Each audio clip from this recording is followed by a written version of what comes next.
Appreciate the patience. So with no further ado, let's progress. I thought this was fairly apt. We're on the West Coast, very environmentally conscious, which is a good thing. And I think we are all a product of our environment. So if we look over time, and we look at generations of golfers, the regions that golfers come from, we tend to see a strong correlation and quite a big trend in styles, techniques, because players are adapting to the environment that they're from. They're from Australia. A lot of it's sand and wind. They tend to be fairly shallow pickers of the golf ball. Is that necessarily what's optimum in West Texas? North Texas? Probably not. However, they're in Australia, other side of the world, so they're a product of their environment. Same thing if you live in Ireland or Scotland. There's no I would say, not many elevated greens. The ball, you can run it onto the green. So hitting the ball up in the air is absolutely, it's not worthless because that would be inaccurate, but it's not as advantageous as keeping it fairly low. So if you look at players that are developed from those type of environments, they tend to be a little bit different. All right.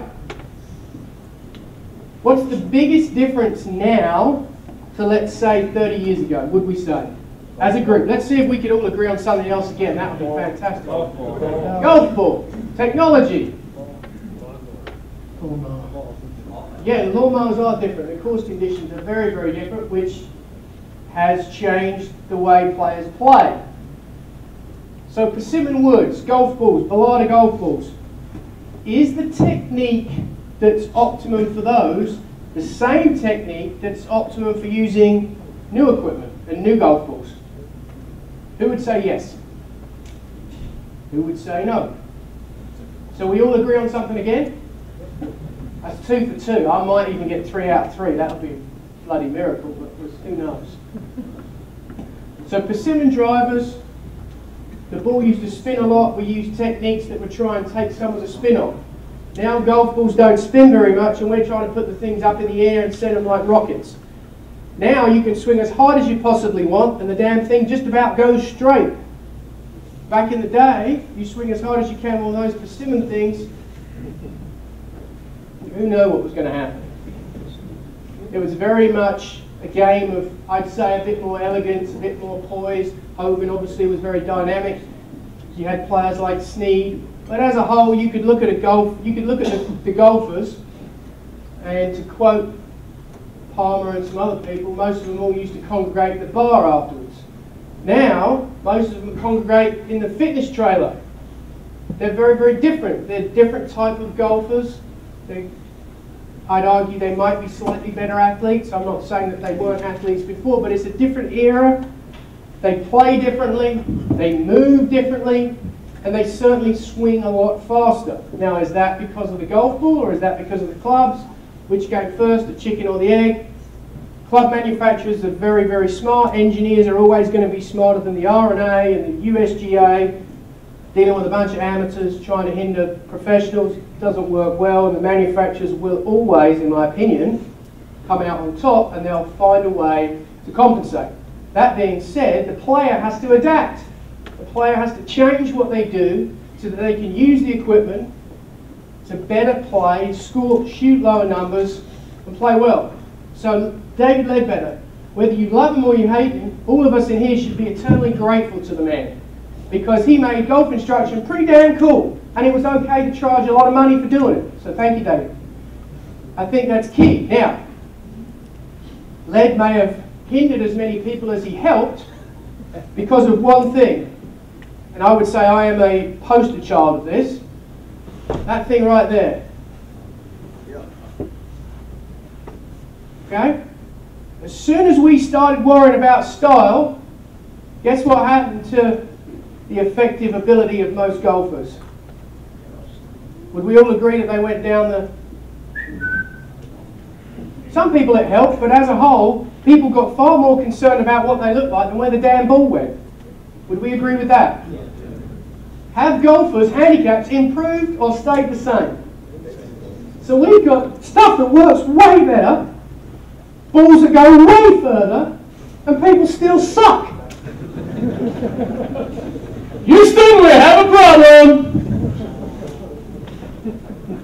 Because of these damn video cameras. So do we think Miller Barber would have looked like Miller Barber if he'd had a video camera? Probably not. Probably someone would have said, hey Miller, your swing sucks, you're not going to be very good. He still hits balls at Whisper Rock. It's unbelievable. So, in my opinion, as much as I love David Ledbetter, and thank you, he hindered my own goal, probably indirectly, not directly, because I was so worried about what the damn thing looked like. I didn't realise, and I forewent the point of the game, which is to send the ball to the hole in as few strokes as possible. So, video cameras are great. Technology is great. We're going to talk about technology. It's wonderful, but if you don't know how to use the damn stuff, it's evil. Evil, evil, evil. So, just be aware of that. So, that being said, one of the greatest things that ever happened to me was my experience at college, exercise science, kinesiology, physiology, anatomy, all the classes which I thought were really boring at the time, the Krebs cycle and all that stuff, understanding what the body did, I thought was a complete waste of time. However, I now realise that that was very, very good, and my meeting with Greg Rose back in 2007 was the final sort of piece of putting everything together, having spent a lot of time with Matt, the golf machine, understanding the alignments and how things happen. I all of a sudden was able to put things together when I understood the relationship of function and the body and physicality, and how what our movement does is going to, or our movement patterns are going to determine what we do. The problem was there wasn't really until the last 10 to 15 years anyway to measure that. Video cameras, drawing lines on TVs, is a 2D world. That's like an X-ray. That's very subjective. And that's very dangerous when you get to giving prescriptions, because if the camera's just off a little bit, you can get a very different perception of what's actually happening. However, now we have high-speed video. High-speed video is much, much better. 240 to 300 frames a second is phenomenally better than 60 frames a second. However, versus TrackMan and 3D, we're missing a lot of data. And data is key. I need data so I can be objective, so I can give a good prescription. We've already ascertained that as long as you have a foundation, you know the backswing pivot, the downswing pivot, and the alignments, golf's pretty simple. But we need to know what they need to do. 3D motion capture, that's it. This is the 3D bay at Oceanside. Everybody pretty familiar with 3D motion capture here? No? Yes? No. Okay. That sounded like a bit of a 50-50 yes and no. We'll touch on it a little bit as we progress. TrackMan. Who has a TrackMan? Nobody? Is there a TrackMan here at Tustin? There is today. So we'll talk a little bit about TrackMan and measuring what you can do. So that's actually measuring the club just prior to impact and through impact, what's actually happening. Well, the club's center of gravity, and there's a lot of algorithms that go through it. But now, what we see on video and what's actually happening in 3D and on TrackMan are not necessarily the same thing. So, if we have all three, though, we can make a very objective decision on what the player's doing. Hugely important. Enzo. Everyone familiar with what an Enzo machine is? Okay, Enzo essentially measures what the shaft's doing. Tells us the axis of rotation, where the torques, where the forces are, what's happening on the shaft, how the shaft loads. We could spend a day just talking about what the Enzo shows us. But it gives us some interesting information and tells us that some of the ideas that we had previously were not necessarily accurate. And we were conveying that information to students, and that was giving them a negative outcome, and that was not making them not play particularly well. Guess what they're doing? They're playing racquetball or softball.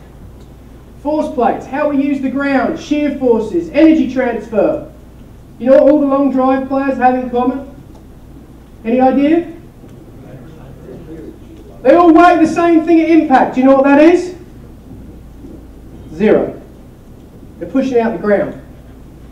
All that force is in the ground force transfer, they're coming out the ground. It's a little generalisation, but essentially jumping is huge. We see our juniors. Do we tell our juniors to stop jumping? Most of the time we do, don't we? Probably the worst damn thing we could do. You're taking away their power source. If you want to hit a long way and you want to play great golf, jumping ain't a bad thing. 3 sources of power: rotary, linear, vertical. If you want to build a Ferrari, you damn sure better have 3 sources of power. Otherwise you're not playing with a full deck. And you better believe Tustin Johnson's playing with a full deck physically. That was a joke, none of you picked up on that. Okay. Mental profiling, and then the last one. The missing link that we're going to get into a little bit, I'm passionate about, Titleist we're passionate about, is movement screening. What can you do? I do not want to physically ask you to do something that you cannot. Otherwise, you are not going to be able to do it. You're going to think I'm a dumbass, and you're going to leave. And I want your money. So we can now have objectivity through data. There is no more, well, I think it's this, I'm not sure, try this. Do you feel this? How is it? There's no point, that's archaic. All this comes from medicine. You think you're having a heart attack. Does the doctor look at you and go, oh, well, yeah, looks like you're having a heart attack? No! They're going to do all types of tests. Why? Because they want to make sure they're being objective and giving you the right answer. They may know, just by looking that they can see what's wrong with you, but they have to do their due diligence. Do we owe players a due diligence? Yes. We have been given a legacy by our forefathers in this game. We should be a lot better than they are. Would you rather have surgery today than 20 years ago? Today, right?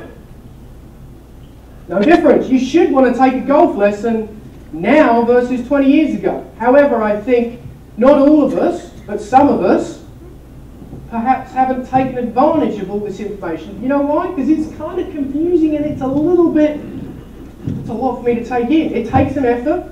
It's not easy to understand, but I think the dividends that you pay in the long run are huge. I'm sure all of us has had a family member that at some point's been sick. We're waiting in the outside at the ER or outside the ward and there's been a surgery gone on. And the doctor comes out and we're all waiting there anxiously, praying. And we go, how was it, Doc? And he goes, well, the surgery was a great success. And everyone's euphoric and ecstatic. However, if he's come out and he starts talking about things dilating and all the surgical procedure and how we had to revive them twice and this drug and this drug, that doesn't do us any good, right? Well, it's the same with data. There are people out there who are experts, who you can seek, who you can get the information from to better help your student. There are resources there. So really the essence of that is there's no excuse anymore. The key is to be able to get data and understand it. The great thing about data is it shows us commonalities, influence, and tendencies. I'm huge on tendencies. If I see the same thing a lot, guess what? That probably means there's something to it. A certain movement pattern. They keep doing this, these people are all doing this. Well, maybe this would be the right thing to match that. Matching movements. Once the sample size is big enough, now all of a sudden I can put bits together. I can help people. I can put them in buckets. Now I don't have a hard time giving a prescription. The more you do it, the easier it is. This person they all have the same symptoms. Now I can give a prescription that's similar. It can still be individualized, but I know I'm giving them the right prescription at the right time, so giving them the best chance possible to execute and actually get better. So here is where the rubber meets the road.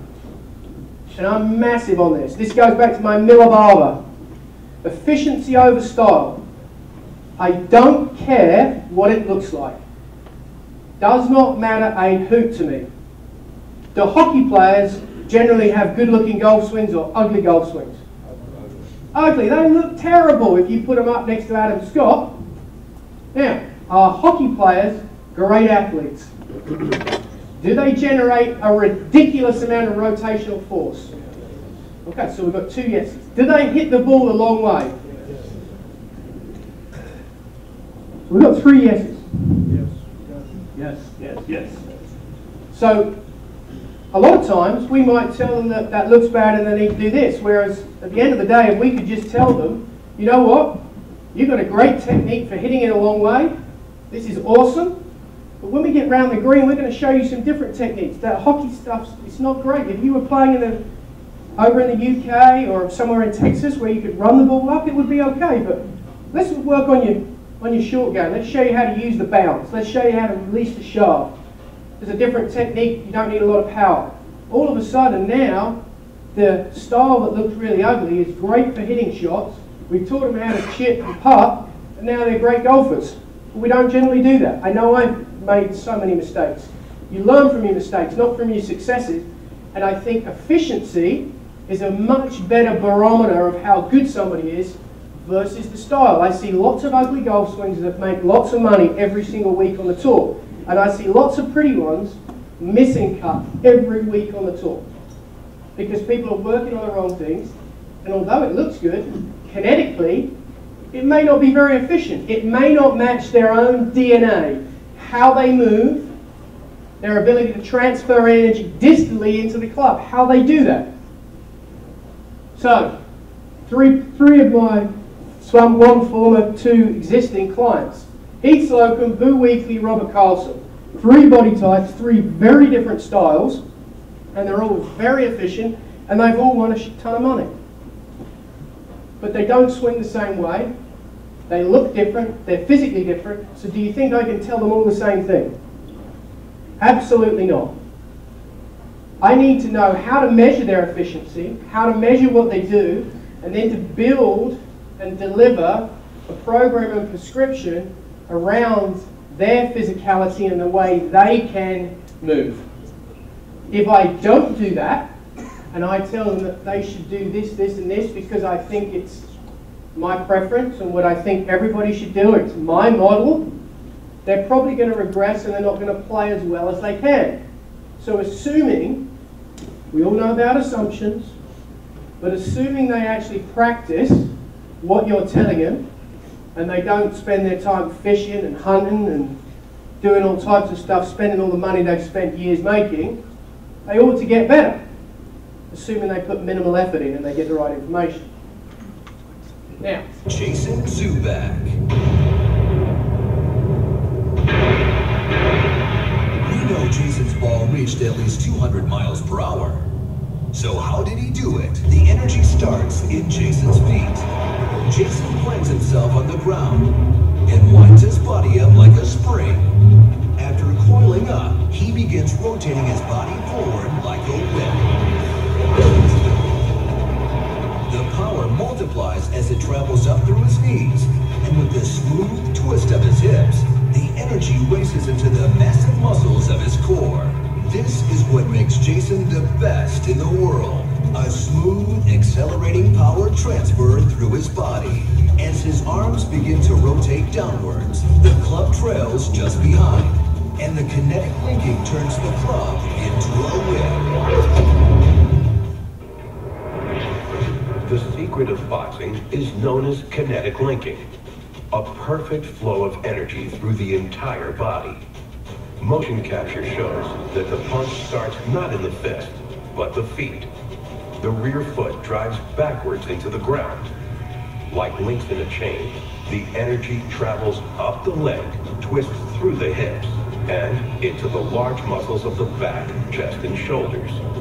Like the coiling and cracking of a whip, the energy multiplies through leverage as it flows through the body, travels out the arm and fist, and snaps into the opponent.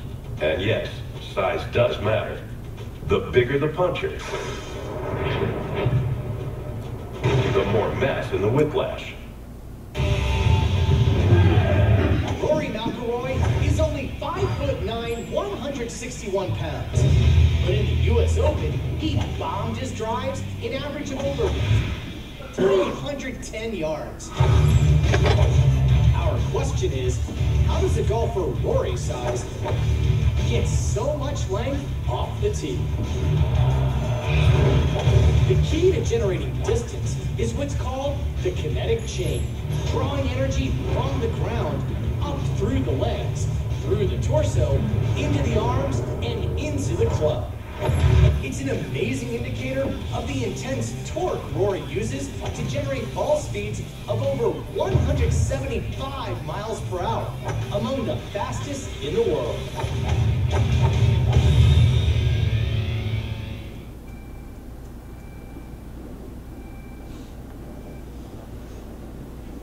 Okay, pretty cool, right? Anybody seen that before? Okay. The kinematic sequence, your ability to transfer energy. Assuming you have function, that's a big assumption again, this is key to hitting the golf ball a long way. This is what differentiates style from efficiency. We can measure this. 3D motion capture allows us to see what your body's doing in 6 degrees of freedom.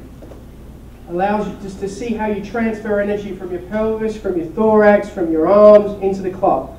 And the sequence in which you do it is key. You saw Rory McIlroy destroying it. You saw Jason Zuback, their ability to take energy out the ground and put it into the club.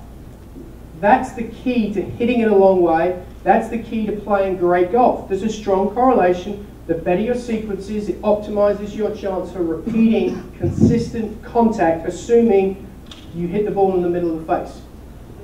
That gives us the best chance. I'm all about giving it the best chance. Someone comes into me, it doesn't look very good, but they have a great ball control. That's the person I'm putting on 3D.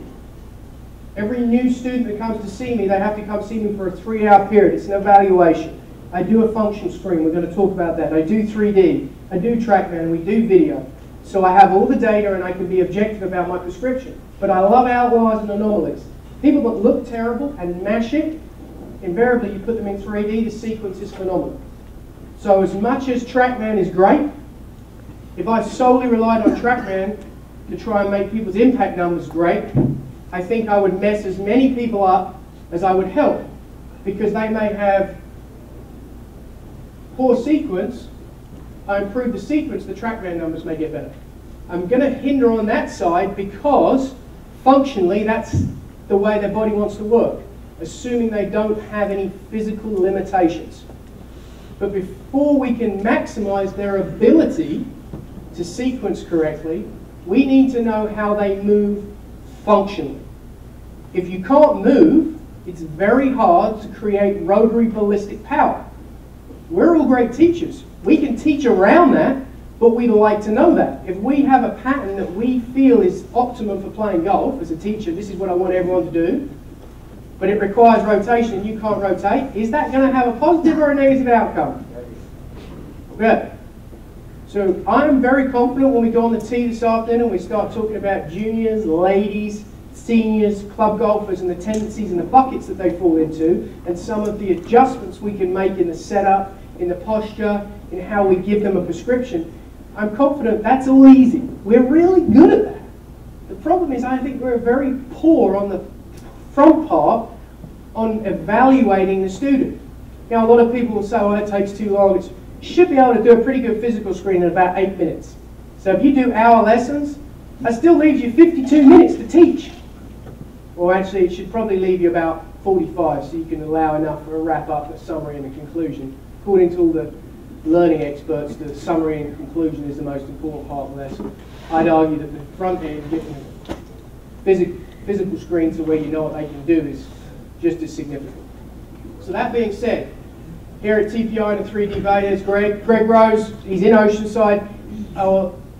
I like to give him a lot of grief. We're pretty good friends now, but I would say he's the foremost expert in the world on 3D biomechanics. Anytime he speaks, he'll probably aggravate a lot of you. He's very opinionated, but he speaks a lot of truth. He's the best mind at 3D motion capture.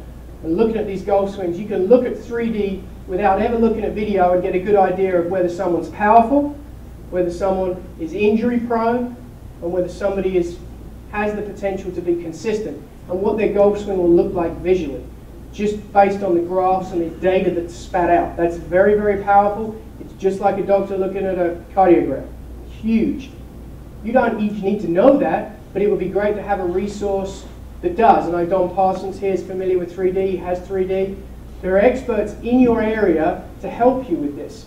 This isn't the be-all and end-all, it's just a tool in your toolbox, but it's a really important concept that you need to understand so you can give better prescriptions so that the tools that you already have, which is great teaching skills, you're actually able to use. You're just using your skills without knowing whether the person is able to do it. It's just a bad idea. So here's a kinematic sequence graph. This is what it looks like. Whether it's Jim Furyk or whether it's Tiger Woods, their ability to transfer energy, the order in which their kinematic sequence peaks is huge. So right here they are at address. The red is the pelvis, the green is the thorax, the blue is the lead arm, the gold is the club. The best players in the world, not just golfers but baseball players, football players, they transfer energy in this order. The kinematic sequence is the same. On the way back, contrary to popular belief, for what we see in 3D capture, the sample size is big enough. The biggest 3D vault, essentially, is in Oceanside. There's hundreds of thousands of swings on it. The best players, the backswing sequence, you can write this down if you want, take it as a nugget. One-piece takeaways are purely a feel. The best players, guess what starts the club back? Club head and hands start first, then the arm, then the thorax, torso, then the pelvis. That's the backswing sequence of the best players. Now, if the best players are all doing it, and this is not style related, this is efficiency related and how they move, just like a car engine works, one could say it would be logical to follow that because it's probably the most efficient. That doesn't mean it will be necessary for everybody, but my redneck brain tells me that if they're all doing it, there's probably a reason. So I think that's significant. The next significant factor is at the top of the backswing, the transition. What's the firing order? Would you think it would be the same, or would you think it could be reversed? Reversed. Do we all agree on that? That's 3 for 3, Fletcher. All right. So the downswing firing sequence: pelvis, thorax, lead arm, club. That means the most amount of energy is going into the ball, and then the deceleration sequence, which is this part here, is pelvis first, then thorax, then the lead arm, then the club. And the steepness of this graph is a huge indicator of whether somebody's powerful or not. Looking at this graph, these all ride together. That tells me this person is downswing loading, and they're decelerating very steeply. They're powerful. He's actually one of the best players in the world. That graph, I can just look at that graph and that tells me a lot about that player. Now, if I was to look at the average golfer, their graphs look more like an Etch-a-Sketch. They're all over the place. A lot of that's because what do most people do all day? Sit. They sit in an overly flexed position, and yet they get out the office, they get in the car, flexed position, they get to the golf course, they pull their stuff out the trunk, and they run straight to the range and they start swinging. And now they need to be in a more extended position that changes and moves dynamically throughout the swing. They're probably going to have some issues. And they know they're supposed to put that Titleist club on that Titleist golf ball, so they're going to move in any way possible to do that. That's how injuries happen. What happens if golfers get injured? Do they come off our bottom line? Absolutely. No more revenue from them. So we want them to be healthy. We want them to play golf longer. We want them to buy more stuff. We want them to lose more golf balls. So whether you buy into this or not, the reality of it is you need to understand how people move so that you can basically better give them information. Here's what a 3D motion capture model looks like. The full 3D TPI. It gives us reference points in the swing, address, halfway back, halfway down, the relationships of where the body is at that point in time. Green numbers are good, averages, the red numbers are bad, just so we have a baseline of the average for good players. Again, that's going to deviate depending on the database. The LPGA will be different from the Senior Tour, which will be different from the Elite Junior, which will be different from the senior, which will be different from the regular tour players. But that's data. I like outliers. I like people that are different, but invariably when you get into this, a heartbeat, a good heartbeat looks pretty good. A bad heartbeat, they have a commonality to them. It's the same with 3D. So, keys to great ball striking. Everybody wants to do what that plays golf? Right. I would say everybody I know that plays golf wants to hit the damn thing further, right? So, one of the biggest keys to that, to hitting it a long way, is a good kinematic sequence. Your ability to transfer energy distally. If you're an elite hammer thrower, or an elite discus thrower, or an elite pitcher, an elite quarterback, you are going to have good kinematic sequence. When Drew Brees came back from his labrum surgery, he lost zip on his spiral, on his pass. He lives in San Diego half the year.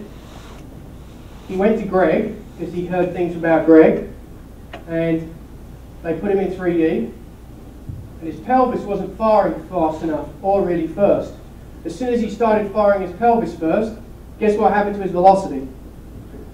Picked up. I'm a New Orleans Saints fan, got married there, so I'm a huge Drew Brees fan, so I'm really pleased that he sorted his kinematic sequence out. Hopefully they'll be good with the head coach this year. So, kinematic sequence is key. Your ability to be, it gives you potential. Being able to stabilize each segment. So when I showed you the graph, and let's just go back to it, and I showed you this, and I said the deceleration, that has to do with segmental stabilization, your ability to stabilize. Do you think deceleration causes acceleration? Yes. Absolutely. The segment below, as it decelerates, that accelerates the segment above. Just like cracking a bullwhip. So segmental stabilization, your ability to slow down or stabilize a segment will speed up the next segment. That's a key to great ball striking. Good golf swings. Good ball strikers, do they look rocky or do they look stable? Very stable. And as someone rightly said, square face, center face contact, which TrackMan unequivocally shows us to optimize smash factor, you have to hit it out the middle of the face. If it's not on the center of the face, the dispersion cone will be much bigger, the gear effect will be far greater, and there is not as much energy transfer. So if you want to be a great ball striker, those three are essentially imperative. Huge. The sequence gives you the potential to repeat it. The stabilization gives you the ability to transfer the energy more. And square center face contact ensures the thing goes pretty straight. However, do we think that that's what our average client has? Unfortunately not. The sedentary lifestyle, people aren't particularly active. California, they're great. Try living in Alabama. So you guys are in way better shape than I am here. California, it's great to come here. So, but in Alabama, I'm not dealing with the fittest of populations, let's say that. Ball mechanics. Maybe they just don't know what they're doing. Maybe that they're doing something that it's just bad. They're getting bad information. Maybe it's because of the way they move. They're physically limited. They can't turn, they can't move in a way that requires them to play golf. Remember, golf's a rotary ballistic motion. And the last one would be equipment mismatches. Is the club the wrong weight? Does it have the right loft? Is it the wrong lie? Does it have the wrong shaft flex? Are they playing the wrong golf ball? Those are all things that can lead them to be inefficient and inconsistent, which is going to make them not play golf. So we have no excuse for club fitting. We've got better club fitting than we've ever had before. And we understand, again, as teachers, I truly believe we're good at giving prescriptions if we know. So the big one here is what? Physical limitations and understanding what someone can and cannot do. But before we can do that, we need to understand the difference between mobility and stability. Here's Jason Glass and Dr. Harry Sesse, two of my peers. We speak all over the world on this. They're demonstrating mobility. Mobility is not just muscles and ligaments, but it's joints. It's your ability to move. That's a full deep squat. Do you think Americans do well with that or badly with that?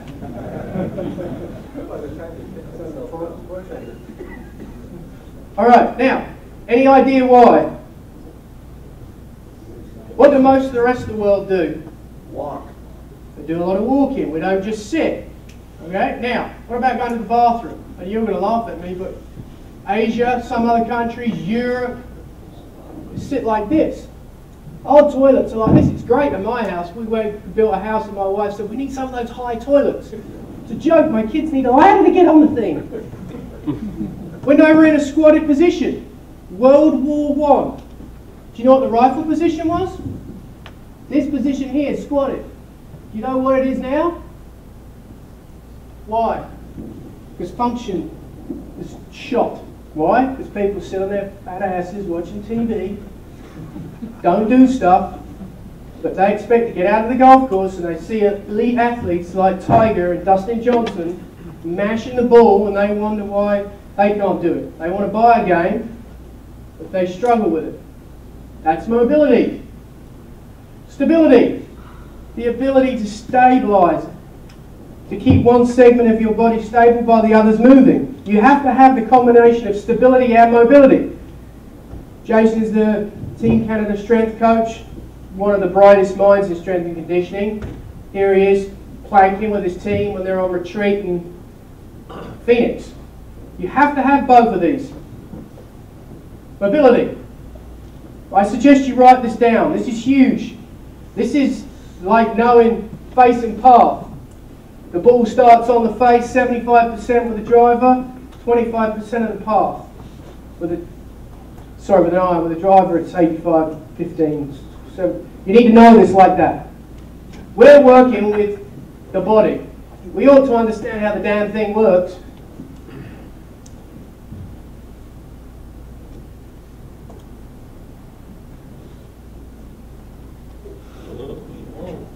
That bad boy's mobile. Let's watch that one more time. I like that. So that's a pretty strong creature, right? Very mobile. The ability to jump. Do you think that that's easy if you don't have mobility? Tough. Stability. So if your golf club's too heavy and your club's too long, do you think that could affect your stability? So, some of the best players in the world go to shorter clubs. Why do you think that is? Shorter drivers. Luke Donald went from a 45 to a 43 and his ball speed and his carry distance went up. Why was that? Because he could stabilise better.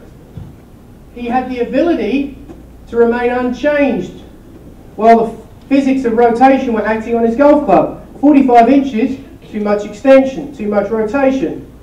With the forearms, tough. You shortened it up, it was less force. The longer the lever, the more force there is on it, you couldn't stabilise. So, this is huge. All right. We need to understand this whole stability mobility model. It's very, very simple. If you can understand how the body works, it makes life a lot easier. We need to play golf, we need to rotate if we want to be optimal. If we can't rotate, we're going to have an issue. What's really cool is the body's designed to where certain places are supposed to be stable and certain places are supposed to be mobile. If we understand which ones do that, that helps us.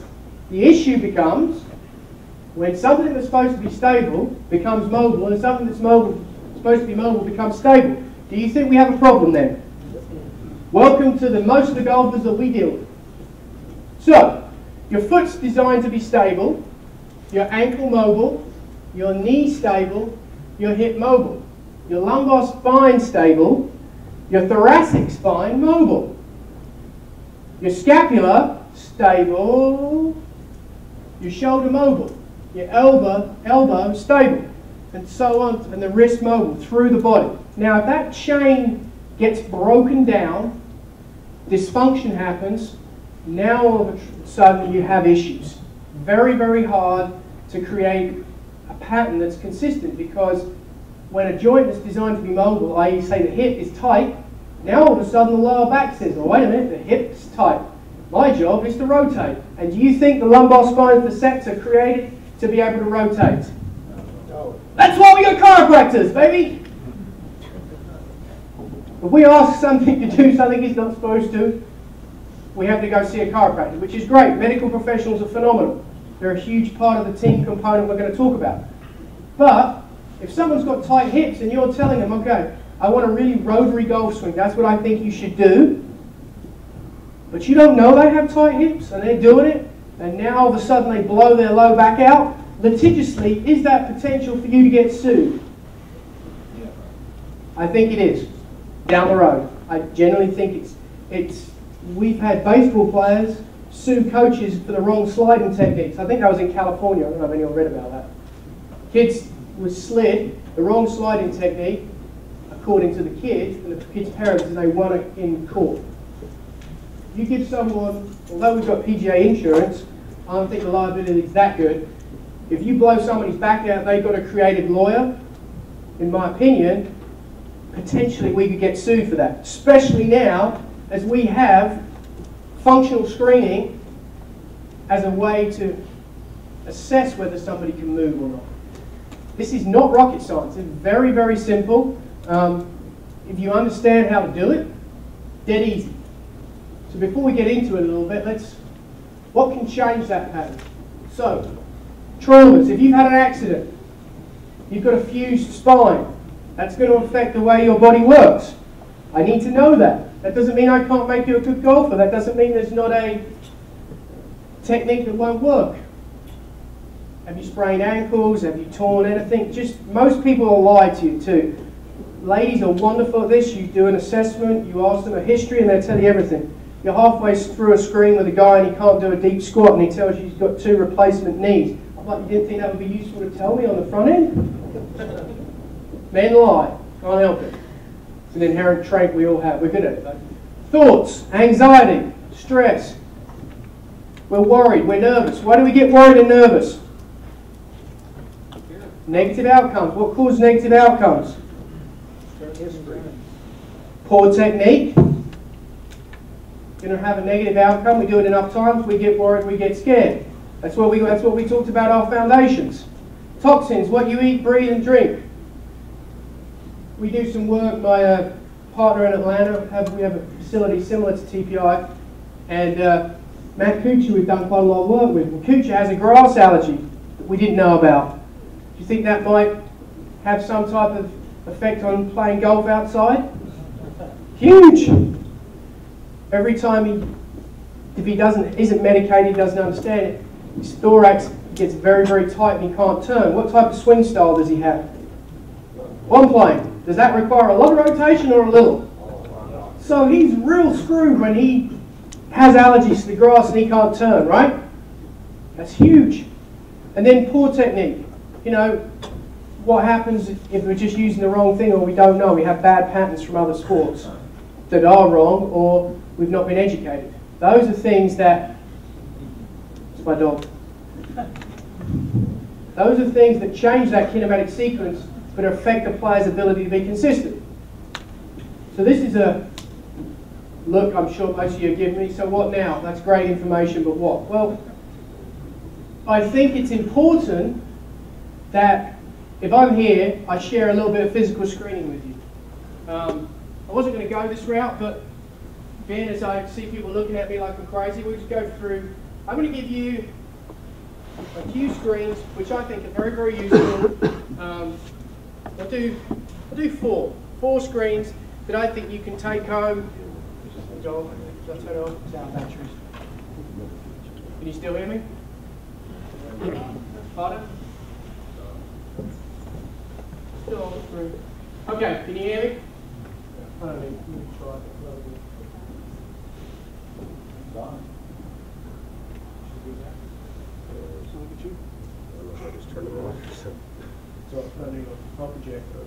Okay, so I'm going to give you 4 screens. We teach, in a TPI level 1, we teach 15 screens.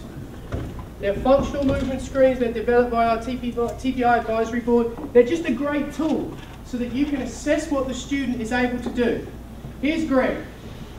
We're going to do the low quarter rotation test.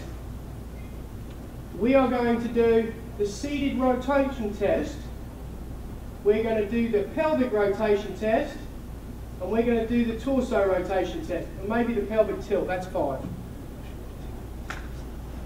I'm going to show you these 5. And I'll be at the front. If you need to stand up, that's fine.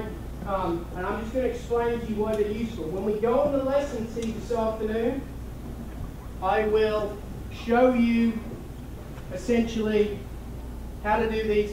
We'll do some live lessons. We'll pull some people up. We'll do a screen. I'll show you how quickly it is. We'll watch you hit some balls. And based on that, we'll say, okay, well, what are you trying to do? All right, well, based on your movement, this is probably really good for you, or this might be a better way for you to go about it. I'm back. Can I borrow one of these chairs? Can I have a volunteer? Come on up. Scott. Okay. Hey Scott, I'm Mark. Nice to meet you. Okay. Monkey see, monkey do. I'm just going to take you through a few things. I just want to basically get an idea of how your body works. When we get out into the lesson, see, I don't ask you to do anything that you can't do. Might feel a little silly, but I'm going to be doing it right next to you, so we'll both feel stupid. Okay? All right. Face this way. Okay, put your arms across your chest, kind of a 5-arm posture. All right? Now, from here, all I want you to do is arch your back, round your back. Arch your back, round your back. Okay, great. Oh, perfect. Back up. All right, now, same 5-arm posture. Face me. All I want you to do now, from here, I don't want you to try and keep your shoulders still, and I just want you to try and move your hips. Okay, and the other way too. Okay, I'm just going to put my hands on your shoulders and just let me know if it gets any easier when I hold you. Does it get easier when I hold you? Okay, great. All right, this time, we're going to do the same thing, same position. You're going to put your hands across your shoulders. Okay, this time, we're going to try and keep our lower body still. We're going to try and move our upper body. All right, now I'm going to do the same here. I'm just going to add a little bit of stability. Does that feel easier? Yes. Okay, so every time I added stability, that was easier for you. Yeah? Yeah. Okay, great. All right. What I want you to do is just on this chair right here, you're going to sit facing Bill here. Or if you're going to sit on that caddy corner, get to the edge. Okay, perfect. Now, I'm just going to put this club across your shoulder. Right here, put your right hand. Yep, perfect. And then the left hand. All right, fantastic. Now, knees together, please. Now, turn as far as you can. Just the back of the chair may get in the way, but just turn to the right as far as you can. Okay, that's pretty good. Now turn to the left. A little harder that way. Okay, fantastic. All right, stand up. Can you just hand me that driver that's over there?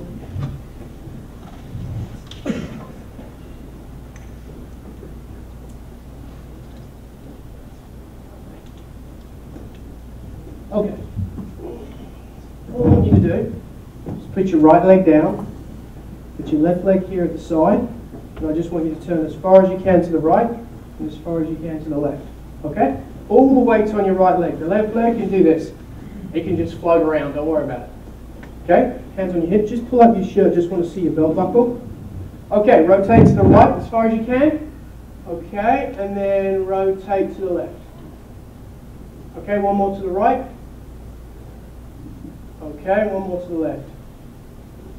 Okay, now, let's change legs. Let's do the same thing. So, just put this leg right here. Right here. Yep. And then come back the other way. Okay, one more the other way. Okay, and one more the other way. All right, perfect. All right, thank you very much. Take a seat. Okay, so I took him through, how long did that take? Was anyone looking? A couple of minutes? 4 minutes. So does anyone know what any of those screens meant? Somebody here does. That, by the way, the offer of a free TPI screen by my man at the back there, that's, if you don't, I hate to be rude, but if you don't take him up on that, you're all idiots. Sorry, I didn't mean to say that. Remember, I said if I don't piss you off, I haven't touched you. I've got to touch you. All right, the first screen, pelvic tilt test. Your ability to move the pelvis. Huge correlation to power. You're not a far hitter, are you, Scott? Are you a far hitter? I fly at 270. Oh, pretty good. Okay. Do you have any back issues? None. No. So you have C posture, which is good in a way, because most people that have a lot of back issues tend to be more like this, more of an S. You're kind of this way, so that limits some of the ability to turn. You did pretty good going this way. You have a harder time getting onto your lead leg when you play? Wouldn't? We'll video this afternoon, we'll see if you're lying. Okay, so by that test, he has a hard time. You're a slider, you have quite a lot of lateral motion in your golf swing? A little bit on the backswing. Yeah, and what about the downswing? Downswing, You hit a draw? either way, not a problem. You ever been on TrackMan? I have a flight scope, so I use Half inside out? about 2 degrees. Yeah, it's not going to be outside in, there's no way. Okay, not unless you're trying, but as a stop. So he has a hard time disassociating his lower body from his upper body. So every time I held him, what did that do? Made him more stable. I added stability. He got better with stability. So he has pretty good mobility. When I added the stability, it became easier for him. That's important for me to know. Lack of stability is the sway slide. The sitting test, the rotation, he had an easier time turning to the right than he did turning to the left. That means, to me, which side would we say is more important for hitting a golf shot? The lead or the trail leg? Lead. I want to put as much energy in the golf ball. So remember, I'm looking at what he does. So when I ask these questions, I wouldn't typically do this with a student, but I'm just trying to highlight logically, based on what he does physically, what's probably going to happen in his golf swing. He has a hard time. He's in a bit C posture, which limits some of the rotation. He turns pretty good this way, but he has a hard time going this way. So I asked him, did he slide? So if you can't turn, you're probably going to do one of two things. You're either going to slide, which shifts the path to the right, or you're going to hang pat, which shifts the path to the left. I'm just getting all that information based on what his body does. Remember, your body chooses the path of least resistance. So if you have the ability to turn, now that's a good chance. A lot of people, when we get video, we go to impact, they look pretty good. We go just past impact, they look like they might be here, and then they hit the ball's gone, and then they finish like this, they're faking it. A lot of us know what we're supposed to do. I'm not saying he's doing any of that. I'm just, in my mind, I want you to understand how I'm processing it. So for him, I'm probably not ever going to, if he's a regular student comes to me, he's obviously an elite player. Anyone who's a PGA member, scratch player, they'd be deemed elite. I'm not going to prescribe to him something that's highly rotary because he doesn't have a whole lot of rotation into his lead side, and he has a hard time disassociating his upper body from his lower body. That type of swing puts a lot of force on the body. I think it's important to be aware of that. These tools are very easy to use. You can spend 2 days getting certified, really, really easy. Once you understand what the screen indicates, now it's easy to give a prescription to your student. So, that's my physical screen talk. I'm not going to go after that anymore. My favourite TV show growing up, The A-Team, baby. Now, why is this significant? We have over 10,000 certified TPI professionals in 58 countries. So if you don't know any of this, that's fine. You don't have to know it. We have someone TPI certified in the back room who just offered free certificate, free screening to all of you. I'm sure if they came with their clients and they brought enough, you could probably do a deal with them, right? We'll work something out. We don't discount, but we'll do something. That's pretty powerful. If you could know how all of your clients could do you think you would be able to give the prescription better? Is that a yes? Wrestling, is that a yes? Okay. So we all agree again. All right, we have different tracks. You can specialize in junior long-term athletic development. It's a great track. You've got fitness, you've got medical, you've got golf mechanics, and you've got a new power coach track. All the attributes of the game that are very, very important, going to help you be more of an expert, give better information to your students. The key to all this is if you understand how the body works, you can give them the right information at the right time so they can hit the ball properly and they can play well. All right. How are we doing on time, Bill? Hour and 10 minutes. Hour and 10? Or I'm sorry. 10 minutes or an hour and 10? 40 minutes. Okay, 40 minutes. Perfect. So what does the student need to know? I was never very good at this black and white on the school on the chalkboard. But I think it's important for the student to understand to them and know in their mind what should work for them, how it should work, what's unique to them and their golf swing. I think that's huge. So we've got 5 buckets there. A player needs to know which bucket they're in, what their tendencies are, and ways they need to move and what works for them. We talked a little bit earlier, you can't hit all the shots from the same place. If somebody wants to play a draw and their mind sees a draw, and that's how they guide their way around a golf course, we need to educate them and explain to them, here are the tendencies, and here are the motions, the setup, the pivot that are necessary for you. You are in the, let's say, junior bucket, you're a junior player. And we'll touch on this in the range. Here are the tendencies that you're going to have. You need to know them, you need to own them. Don't have rabbit ears. You need to be like a racehorse. You need to have blinkers. You don't need to listen to other people. If you educate people and you explain to them why they're doing it, that's huge. Women, seniors, club golfers and elite players. I think we can bucket players like that. Within those, I've seen enough sample sizes to where I feel like you can make some generalizations. Generalizations are bad, but I do have a feeling that over time, if you keep seeing the same thing and the same issues, you can make a generalization. Now, movement, dance. I happen to be married to a dancer. She owns a dance studio. So, movement. Your movement and the way you move is going to determine what works best for you and the way that you should play golf.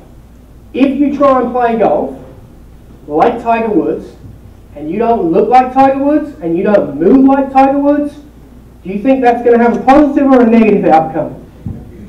Negative.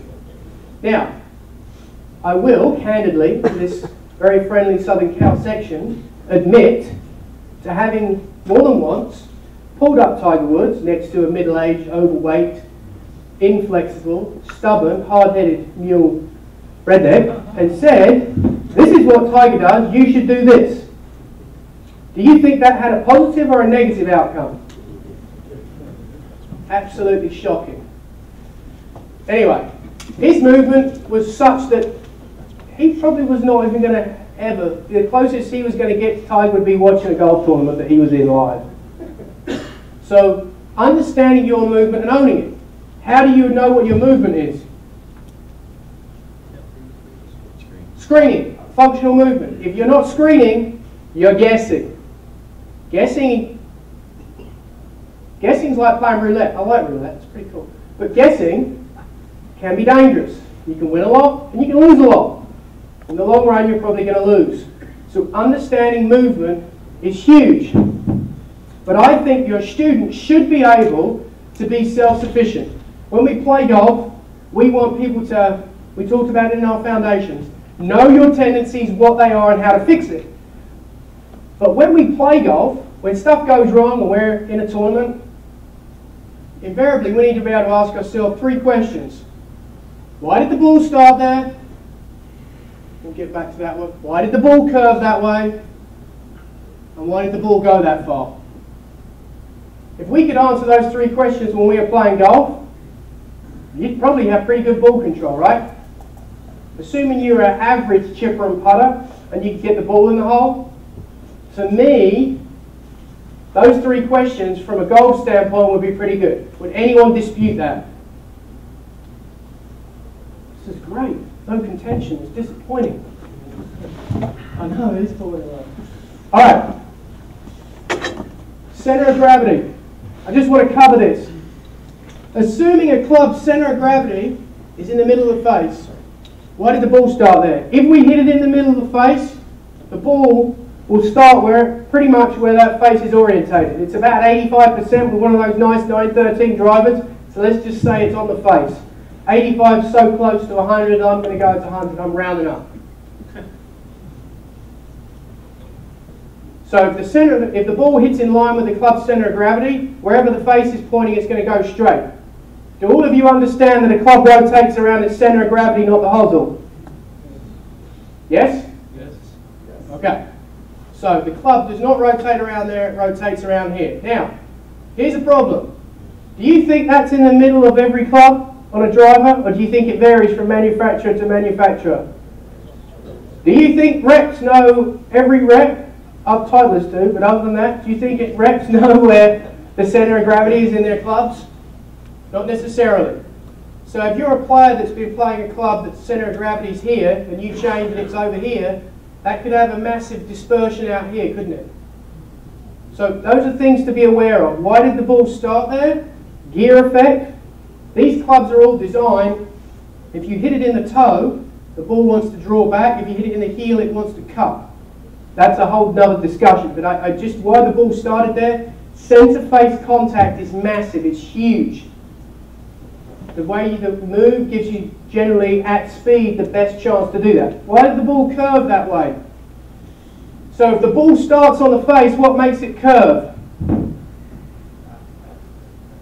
The path.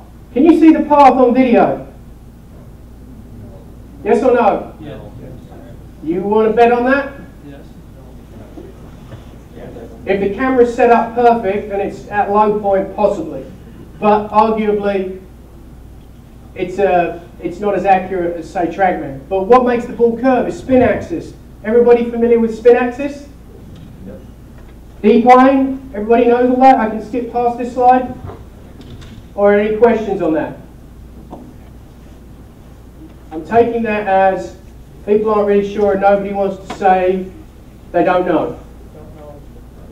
Okay, what makes the ball curve? Spin axis.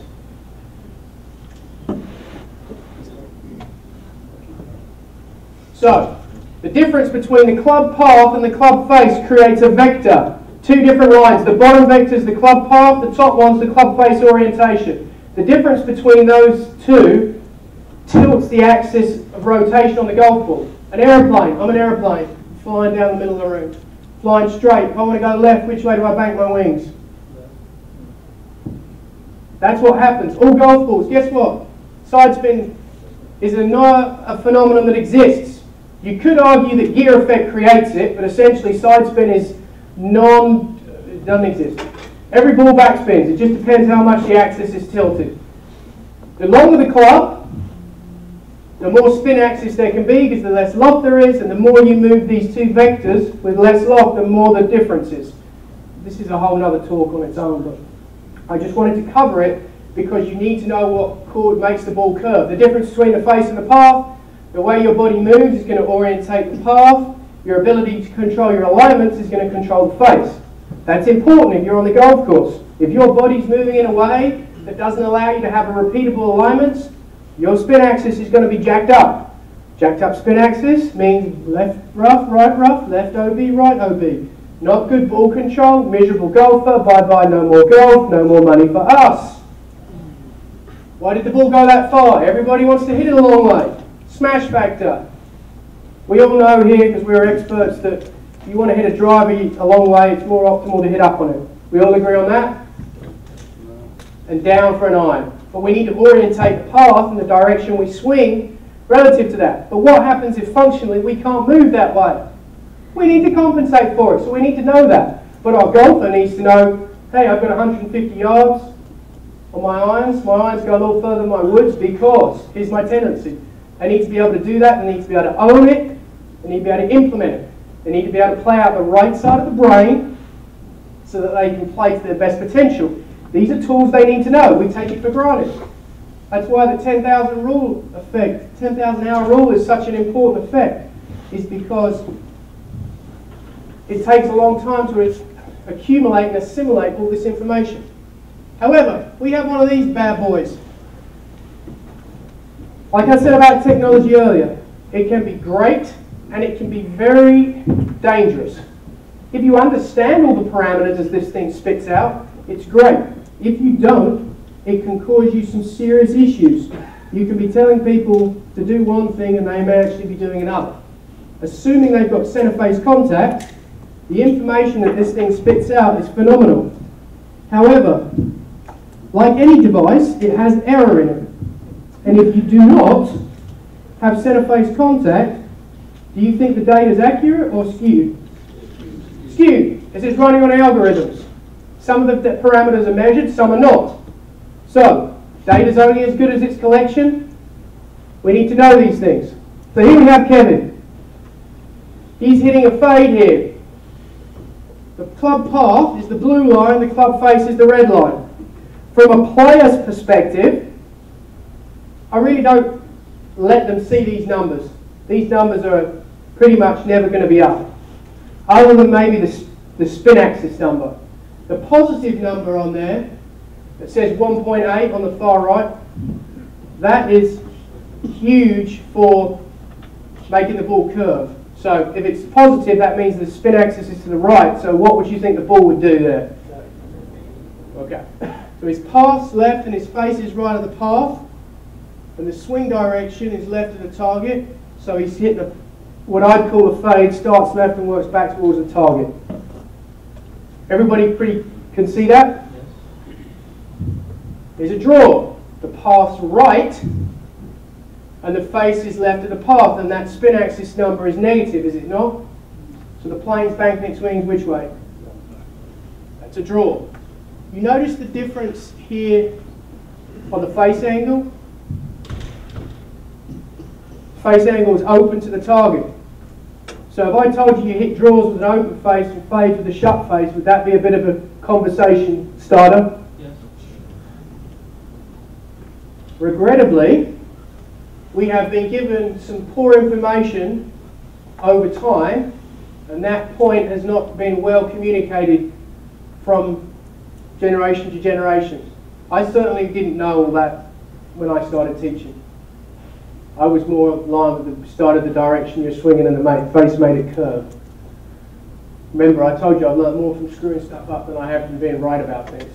I think that's powerful. If nobody understands that, you need to know it.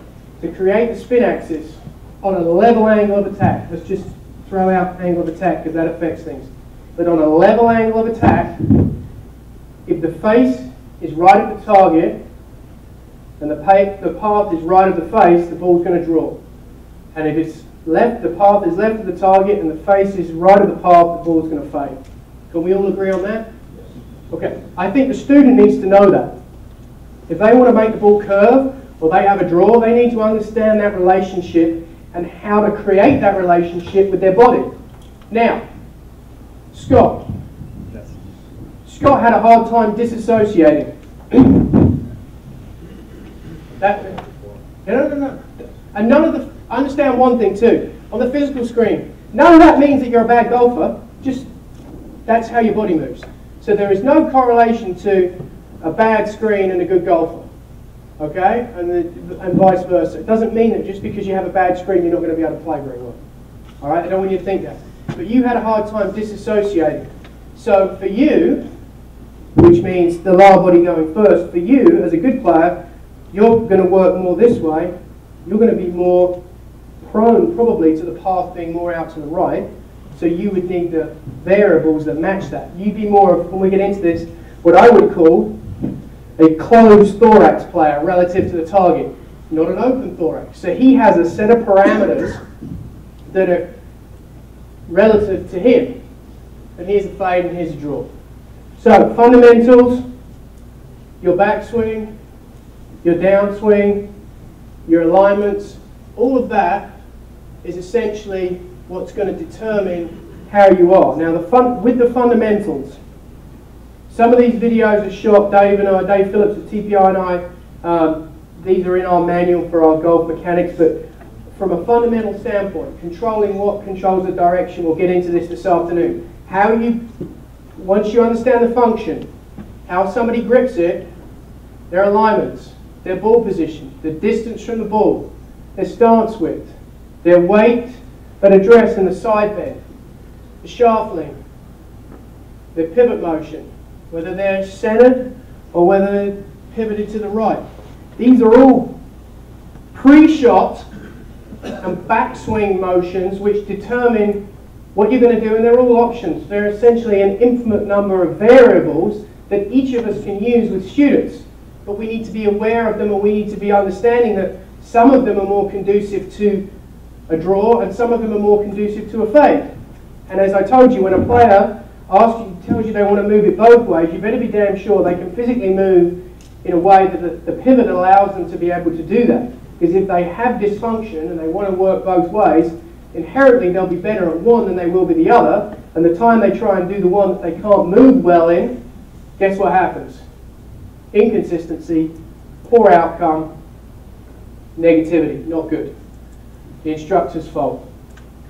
The backswing, again, are you a two playing, you have high hands like Bubba, or we talked about Matt Kuchar, are you a one playing? It doesn't matter. As long as it matches your movement and what you do, it's key. If you have the variables necessary, awesome. If you don't, and you're trying something that doesn't match your physicality, no good. Now, from the buckets we talked about, our juniors and our seniors, and our ladies and our club members and our elite players. There are two main movements that I see with players that, in a very simple way, have a correlation to how they release the club. So when I say release, everybody knows what I mean about, I'm talking about squaring the club face onto the ball, releasing the club or unloading the shot. Where your thorax is and where your torso is hugely influences that. From the sample size I've seen, and the data, 3D and video and TrackMan, I think from a teaching standpoint, we can put people towards one of two buckets. One is an open thorax, and one is a closed thorax. So thorax basically means your torso. Now, when I say open, I mean, here's the target line. So the projector, you see that we've got this line here. So an open thorax would be open relative to the target. My chest is open, so it's more, my chest's more this way. Now, a closed thorax would be more this way. My chest is more over towards this side. Can everybody see the difference between those two? And you see how the hand path and the direction of the swing is orientated more which way with a closed thorax? Inside out. Inside out. What shot would that be better for? Draw. Be good for a big old push fade, but it wouldn't be good for a fade, would it? Remember, a fade starts left and goes back to the target. That ball with the spin axis going to the right is not coming back to the target, is it? So for this person, a fade's probably not ideal. Now they could do it. They could hang back, drag the handle left with some type of crazy face action, and they might get it. But that's not a good movement. You wouldn't necessarily want to do that. This person, a lot more aggressive, a lot more open, they might be able to fade. That might be a lot more athletic move. If they're a great athlete and they're trying to maximize the distance with linear, rotary, and vertical, that might be better. That's more of a Dustin Johnson. That's great. If someone wants to fade it, they've got lots of mobility, and I have a lot of stability, that might be pretty good. So within those two, does that make sense to everybody? I know it's pretty generic, but I think from a teaching standpoint, where we put them in the backswing influences those. If we can say, okay, you want to do this with the ball? Okay, well here's probably what works well for you based on how you move. Pivot power. This is the open position. The ability to accelerate, decelerate, aggressive. If I was to fast forward 15 years, if athletes continue to play golf, our athletic development continues to get better, golfers will look more like this. Open thorax, more aggressive, because they're using everything they can to square the face. We now know that hanging back and flipping on it isn't optimal for putting the most amount of speed in the golf ball. The thorax is open to the target. The release of how the body works is a lot more flexion or triple extension, using the ground to put energy into the ball. That doesn't work very well necessarily for the closed thorax player, but it's huge for someone who has an open thorax. They're using, just like baseball players, large glutes, large legs. They're using their lower body on the ground.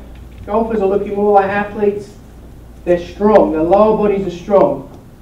Hockey players. Lululemon, I happen to be a fan of, and my wife is, you get pants with a hockey bar. It's because hockey players have developed rear ends. That's what athletes have. This is more of an athletic swing. It doesn't ensure that you're going to be, or guarantee you're going to be a better golfer, but this is a more athletic motion in terms of from a pure physicality. The grip needs to be stronger. What do you think happens if you've got a weak grip with this technique?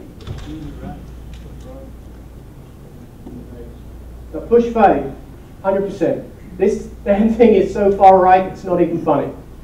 So a strong grip's not bad. If you like a neutral grip, that's okay, but that's not going to match this swing pattern. Again, if someone comes to you, they're a hockey player, and they've got a really weak grip, and they're missing it right, but they're really powerful, what we might say to them is, look, I know it's going to feel really funky, but if you strengthen that grip, the ball's going to go straight. All of a sudden, as soon as they see that, they're going to buy into it. You just made one adjustment because that matches the movement. But assuming that they have enough flexion, extension, radial and ulnar deviation, pronation and supination to do that. The action of the pivot opens the club face. Essentially, the more you rotate, the more the face is going to try and stay open. The path is going to be out to in. That doesn't mean that you can't be in to out with the driver. If the ball's far enough up and the attack angle, to get the attack angle up and the release point's far enough, shallow enough, you can still hit draws and it can be slightly to the right. But as a rule, this would orientate you more to the left. If someone's got a chronic slice, they're a club golfer and they've got very, very fast upper body and they want to hit it straighter, you might be better off telling them, hey, this is really open. Let's just slow this down and feel like you're kind of closed. All of a sudden you change the relationship and you make it easier for them to get the ball, the path right, the face maybe closing to the path. But if you understand the parameters and the movements that match it, that's huge. Steeper angle of attack. This is going to produce generally a more ascending angle of attack. The more the path to the left tends to be a little bit steeper. What type of club do we think that's advantageous for? I'd say irons. Most good iron players. Hogan looked like the club exited left pretty quickly, right? He was a really good iron player. Tiger, what's Tiger's swing look like now? Getting more open, right? Getting more left. He's probably, the problem with his driver, he doesn't get open enough, but that's a whole other conversation. So, developmental players, college players. If you go to college, this is a lot more what you see. Stronger grips, very body orientated. Anyone know what the college average ball speed is right now? It's like it's in the 180s average. It's like at 180. You know what the PGA Tour is? 165 or 166. Do we see a trend coming? So unless the USGA and the PGA and the PGA Tour figure out that firm, fast golf courses bring the field together, that makes a massive difference because they keep making these stupid golf courses longer and longer and grow the rough up more. You're just playing into this type of player's hands. You're taking away the art of it. That's another debate. Okay, that's thorax open. Now, you can see there I am. Thorax is more open. I'm rotated more. You can see more of the lead hip. It's more, definitely a lot more rotated open.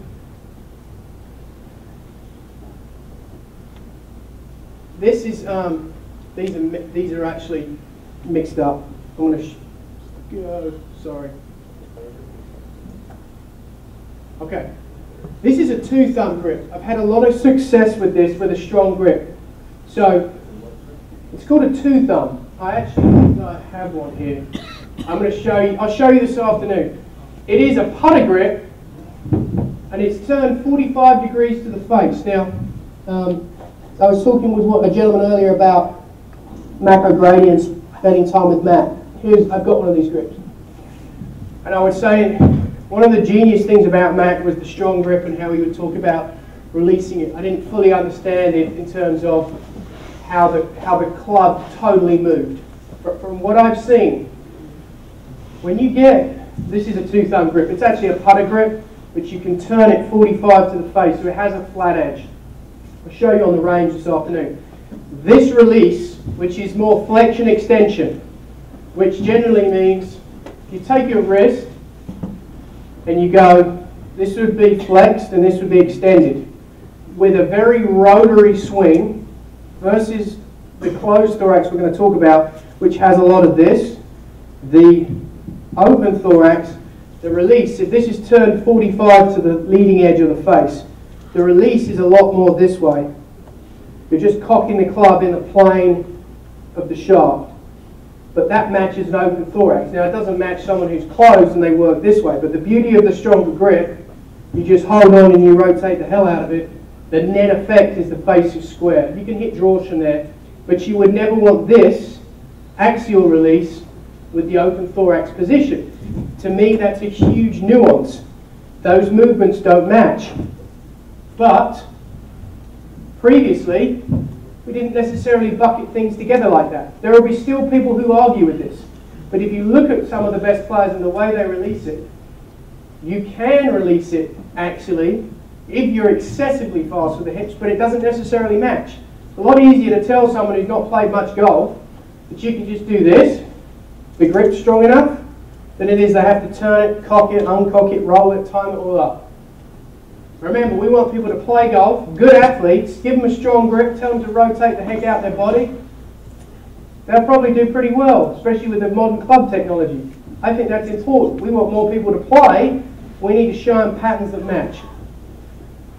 All right. Now, that was open thorax. This is closed thorax. The release is a lot different. It's axial. So for this type of player, I use a putter grip.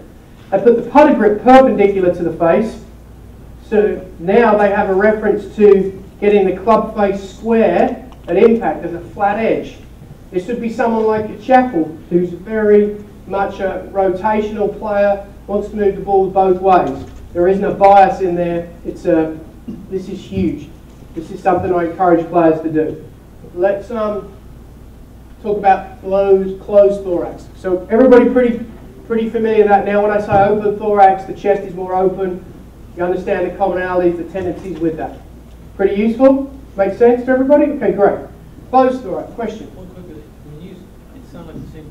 When you're talking about your players, Chappell's rotational, you're talking about his arm rotation or his body's rotation.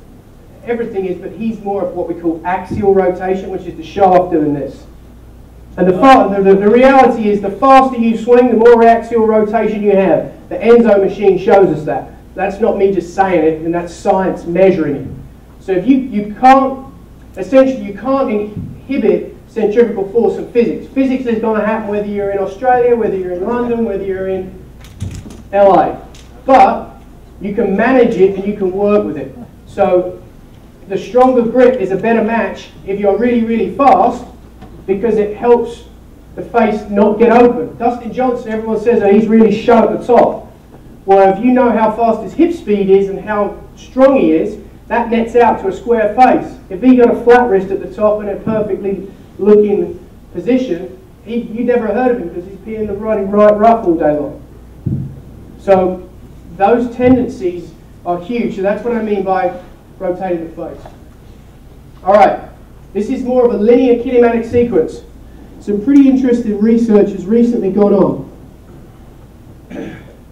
Force is huge. So if you weigh we looked at the kinematic sequence of boxing, it showed it. Would you rather get hit by a heavyweight or a bantamweight?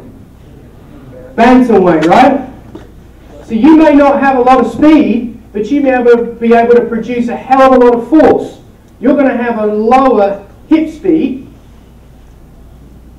and you may need, there's be less closing of the club face from the body. You may need to rotate the handle more. That would be more of what are we talking about by a linear kinematic sequence. We're not opening very much. There is opening, but we're working a lot more this way. That's important. You don't need to move as fast if you've got more force. That's a key ingredient of hitting a long way. You can still be a far hitter with low hip speed. Just understand that. Slower acceleration, deceleration speed. So that kinematic sequence graph versus the lines going, they would be slightly, they wouldn't be as excessively accelerating or decelerating. But again, the mass makes up for that. Huge. The heavier you are, you don't need to be as strong. Your body mass relates to your hip speed. If you're a baseball player that's heavier, you don't need to be moving as fast and the hip speed as fast to make a pitch go as fast as a guy who's lighter. He's going to need more speed to create the same velocity because he has less force. Anyone know who Tom House is here? So he's now helping football players. He's worked with most of the top quarterbacks in the NFL. It's the same principle. Trying to get more velocity on their spirals. Thrust tendency. So, at TPI we're big fans of a word called early extension, thrusting into the ball. It causes one of the big reasons for lower back pain, but it goes with a closed thorax position and it's fine. There's plenty of people playing the tour that played over time that thrust into the ball. It's a shallowing agent. It's great for driving the ball. It's not very good for hitting low wedge shots, but it's great for driving it. Most people who are dysfunctional probably going to have an easier time doing this than they are this. As long as you know what matches that, that's fine. Grip, more towards neutral because they're going to have more rotation at the handle. That's fine. This to me in my mind is more of a classic golf swing. This is how people taught me to try and play golf. I'm not sure it's necessarily what was optimum, but they didn't know any better because that's what they'd been taught and handed down to them. They didn't have objective data to look at to say, okay, this is huge. So the pivot doesn't open the face. That's important to know. The pivot path is more to the right, and it produces a shallower angle of attack. So if you want to drive it well, trying to get the angle of attack up on a TrackMan, a lot of times you can tell people the feeling, feel like your upper body stays closed and your arms beat your body. That just creates more of this relationship. Now, a lot of times it means the ball goes way left because they don't have the face control to match it, but it works, so that's the closed thorax position. I think this is a lot more what we should give to the recreational players, a lady player, an older player. A lot of our junior golfers are going to fall in this bucket until they hit puberty and their second growth spurt. When I say peak height growth velocity, do you guys know what I mean by that? Is that double Dutch to everybody? Is that redneck? You didn't know there's a language called redneck, did you? If I was talking in that, you really wouldn't understand me. So you have two windows of trainability in boys and girls, and it's to do with physical age, not chronological age. Well, essentially, when people start at certain times in their age, kids, early on, sort of 5 to sort of 7, 8, 9, and then again 14 to 16, there's two windows where they're very susceptible to different types of training: strength, flexibility, endurance, speed, power. If you train for those, you basically you create rocket fuel and you create great golfers. So juniors, before they hit that second one, they don't have a lot of stability. They're very mobile. They're all over the place. They're probably going to look a little more like this, closed thorax. But when they hit puberty and all of a sudden that growth spurt kicks in, testosterone goes up, and now they start to get more stable, they get conditioning. Now all of a sudden, they deviate away from what I would call this swing, and they tend to train towards the other. Now, if you've got a long-term athletic development program, that's not a problem because you've been training them since they were young to do that anyway. It's just the cycle of how things go. But when people can't rotate, they have dysfunction. To me, this pattern, this sequence is a lot more productive, let's say. And that's what, to me, the traditional tour swing used to be. A lot of people, I remember growing up, you'd hear things like that person lunges and that person moves and he's coming over the top and all the things that we used to think were terrible, they're actually not too bad now. They're actually pretty damn athletic. So, I think those are things to be aware of. So, is it a golf swing or is it more of a power sport? Yeah, it absolutely is. Golf happens so quickly. It's definitely power. What are your power sources? So we have rotary, high rotary speed, vertical, the triple extension. The best players are jumping out the ground. You want to be able to use that. When a kid's playing or anybody and they're jumping a lot, the last thing you want to do is tell them not to do it. It's a shallowing mechanism. It helps get the club online. It produces a lot of power. Yes, it can be inconsistent, but I think it's very important and it's something you can accommodate. Everybody wants to hit it further. The vertical component's huge. The chop of the shoulder, linear force in the trail arm, this type motion, these are huge. We're maximizing what we do on the club. Then you've got wrist motions, the angular force, axial rotation, and then lateral force. Those are all things. If you want to hit it a long way, and somebody comes to you, you need to be able to assess them, but you need to be able to determine whether they're doing one of those things. If they're not, and they want to hit it further, guess what? You just got a few things you can add in there to make them hit it further. You're going to look like a legend. It's not hard, that's just leverage. You can create that. But you need to know what they can do physically to do it. And then the alignments. The lead and the trail wrist, how they work. Flexion, extension, pronation, supination, ulnar rate. That's just cocking, uncocking, turning and rolling. That's just the medical terms for it. But those alignments, that's what controls where the ball goes and controls that spin axis. If you can master those, to me, now you have a chance to be consistent, to give somebody a prescription that they're actually able to do. You can bucket that down like that. It seems pretty generic and simple, but I'd say from what I've seen in the sample size, that's an easier way to go. If you have fundamentals, if you understand the backswing pivot motion, the downswing pivot motion and the alignments, now all of a sudden, from a tendency of them being able to go practice, in the left brain, that type of block practice, they can be very good. They need to practice it enough to get in the right side so they can go perform.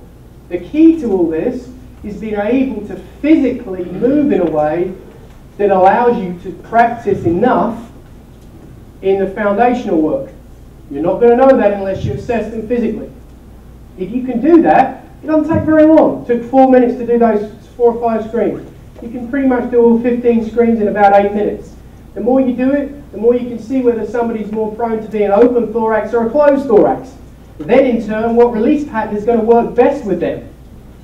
When you put all those components together, now you have the best chance of somebody actually going out, playing golf, playing great golf, and wanting to come back and grow a love of the game. And at the end of the day, if we can all do that, now all of a sudden more people are going to play golf, more people are going to lose Titleist golf balls, they're going to have to buy more, it's going to be great.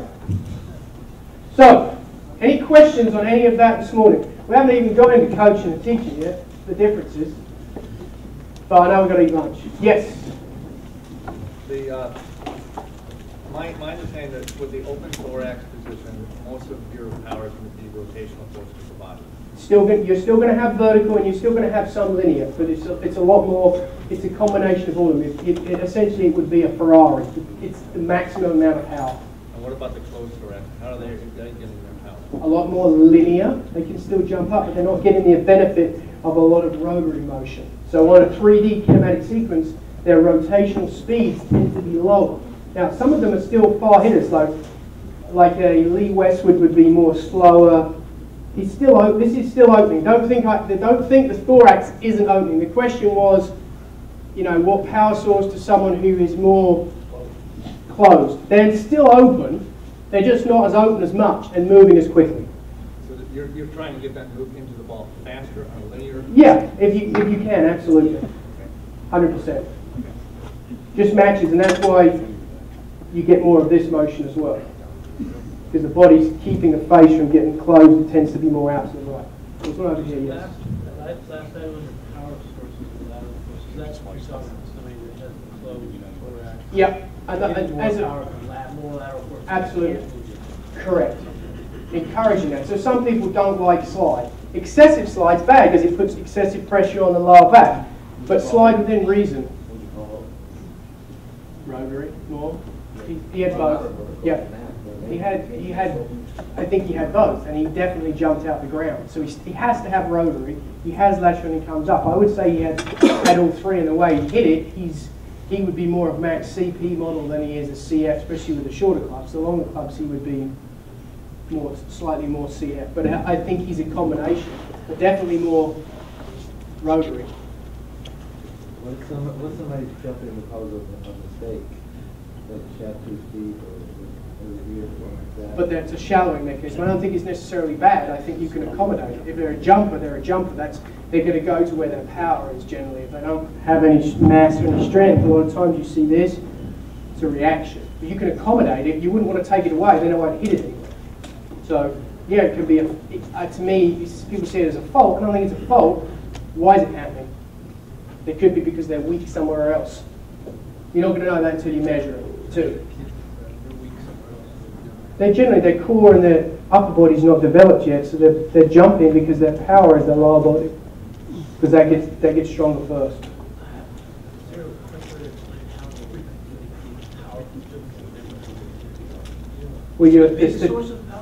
Yeah, huge. So triple it. You're not trying to get it all out of this. But you're trying.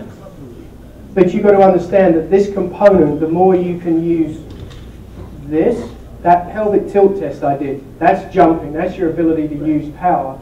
You have to be able to put the. What happens when you swing? I know we've got a break. I can keep going at lunch if you have any questions. That's why I said if it's a quick thing, you can do it. No, look, so you get to the top of the backswing. As you start down, you go into anterior tilt in the sit down. Okay, now simultaneously, through impact, you then go into rapid posterior tilt. That's what that is. It's jumping. So that's putting power in the ball. You're driving through the ground. That's vertical. That's what that is. That's I understand how vertical motion can relate to power. because you're putting more speed in the end of the club distally. It's like cracking a whip. Try the crack of the whip. Yeah, to me, when pulled away, I can see it creates a little more speed. Is it a high amount of energy compared to the other sources of power? Put it this way. The long drive guy's vertical jump is over 33 inches towards 40. Tour average, you see your perception of tour average, long hitters is about 22 to 25 inches. So vertical jump is the longest, the biggest correlated to far hitting that we see. It's the tunnel now. 100%, yes. You have to train it athletically. I mean, it's something that you're trying to create speed, jump hops, jumps, anything. I mean, if you aren't able to do it, you just tell someone to try and jump. That's not how you go about it, but it's more of a conditioning standpoint. Lifts, cleans, jerks, box jumps, anything that's dynamic, quick, that kind of creates the pattern. So you have to be able to do it before you can ever ingrain it into a golf swing. But it's a huge correlated to power. Unfortunately, we need to head to lunch. We're going to go out into the patio area where breakfast was served. You're going to go into the clubhouse and right past the golf shop. Some of our staff will be there guiding you. Hang on, people. There's more to this. Okay, we're going out left, and we're going to the barbecue area outside on the patio. Once we're done with lunch, there's a cart path that runs from there up behind the driving range. You're going to look for the Tustin Ranch golf carts and people movers to take us out to the back end of the driving range by 12:30. Keep in mind there's only one small restroom out there that we will have access to once we're there, so hit it here before you go. Okay, our goal is to get you back out there fed by 12:30. Thank you. Thank you, Mark.